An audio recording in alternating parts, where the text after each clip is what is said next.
A hero to countless people, Dwight Birdwell sees himself as a former strawberry picker from Stilwell, a Cherokee community in eastern Oklahoma, even while receiving the prestigious Medal of Honor. We had the honor of accompanying Mr. Birdwell to Washington, D.C., as he became the only Native American recipient for his heroic actions in the Vietnam War. Dwight Birdwell is the only Native American to receive the Medal of Honor from the Vietnam era. He was a hero. He was just what that medal says, above and beyond the call of duty. He saved many, many, many lives that day. You just can't believe what he did that day. It's hard for me to believe it, and I saw it. And here was a situation that Dwight was put in. And had he not taken the initiative to do what he did, there would have been many more killed and wounded. I have no doubts that a lot of people, more than they give him credit for, were saved based on that day. I'm grateful for all you've given to our country, and that at long last, your story is being honored as it should have been always.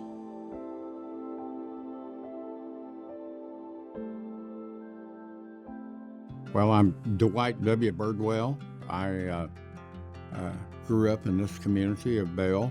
Bell community, I venture to say at that time, was at least 90% Cherokee. We didn't have, nobody really had that much from Bell. And for a lot of people, it was a very, very hard life.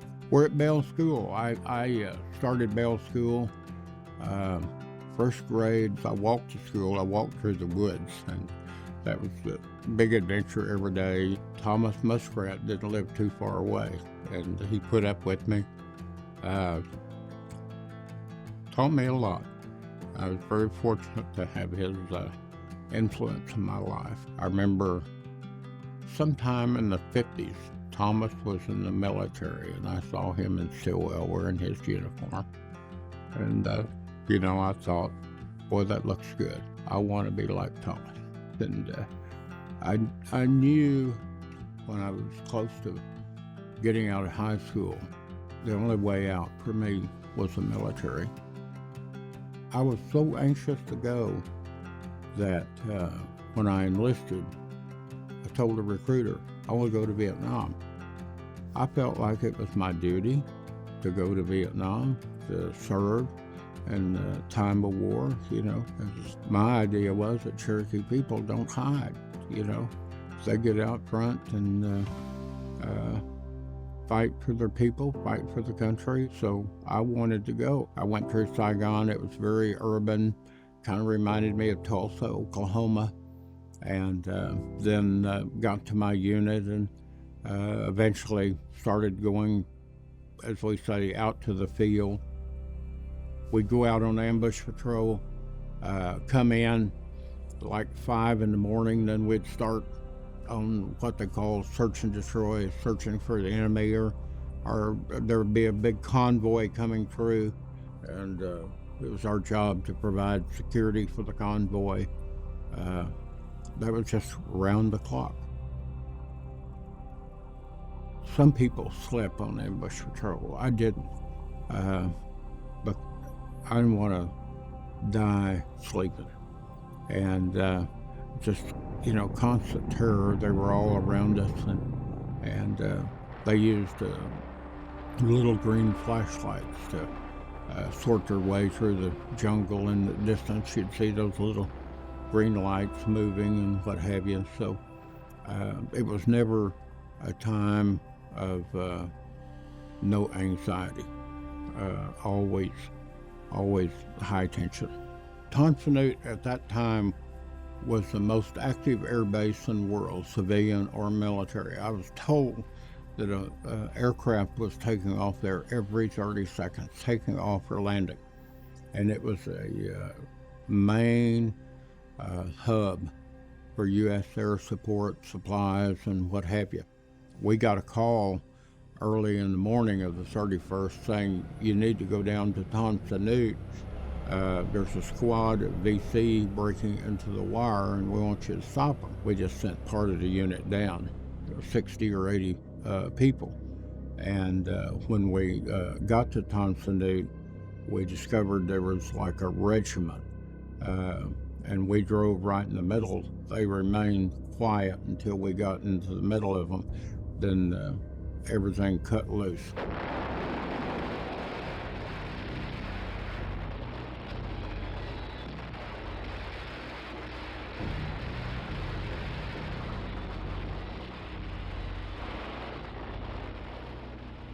Oh boy.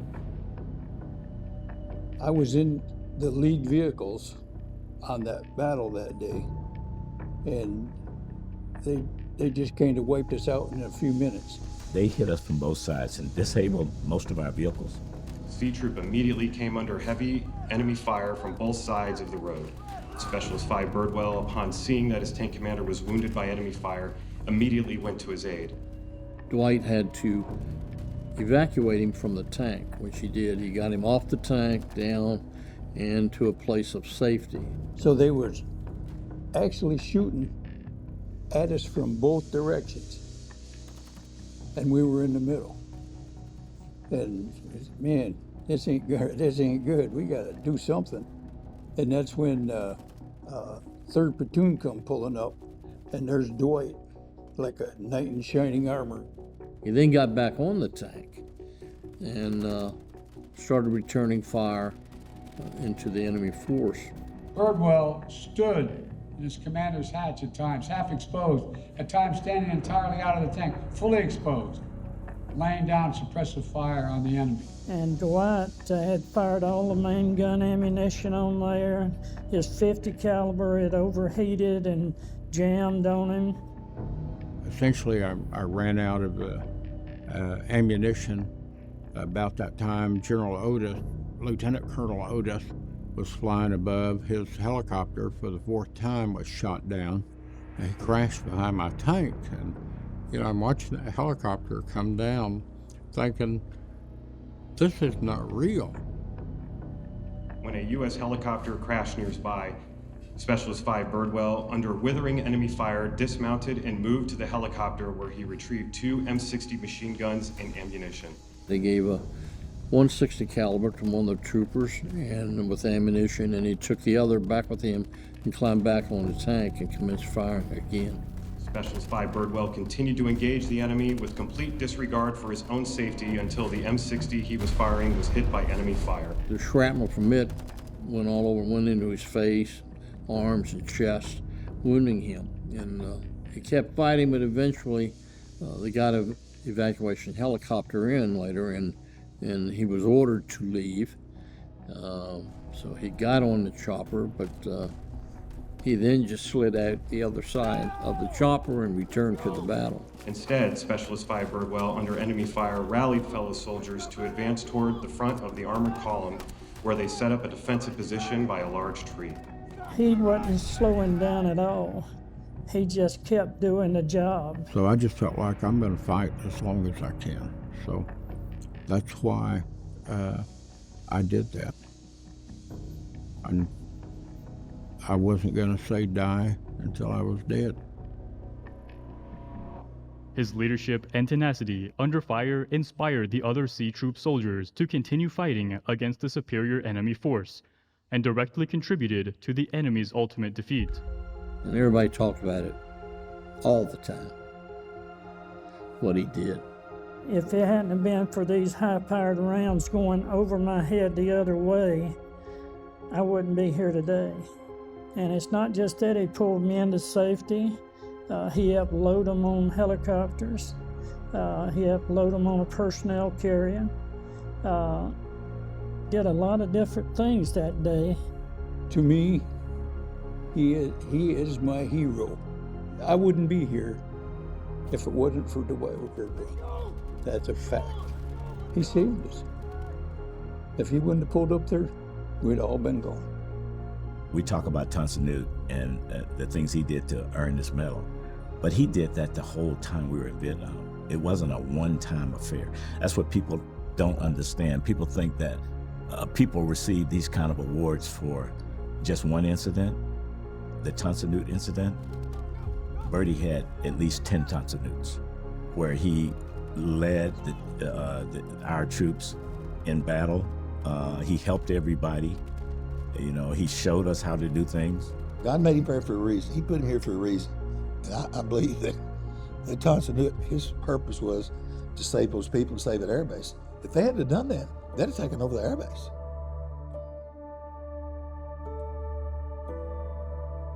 The North Vietnamese paid a heavy price, so did we. I just considered myself a tool or instrument of God.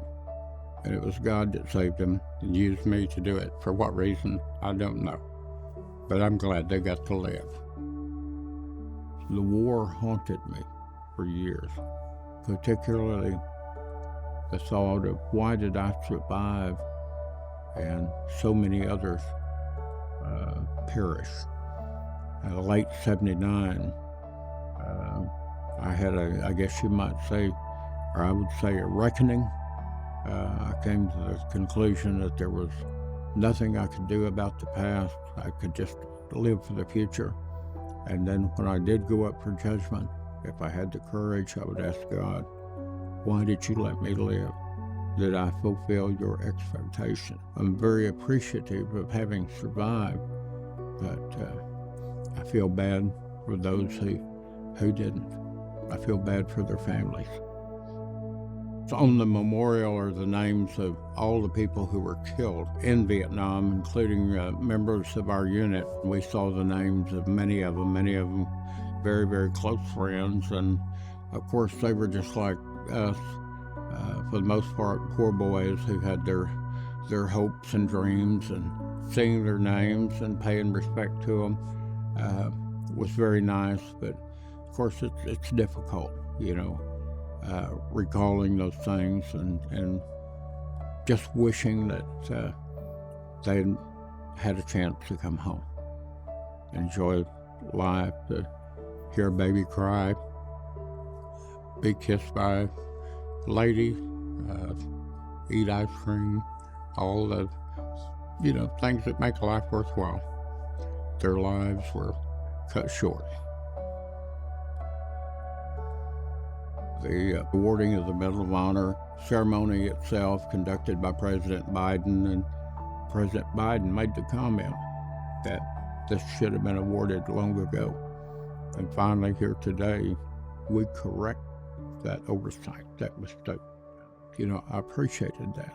But I hope Thomas Muskrat feels proud of me. I believe he does. And other Cherokee men.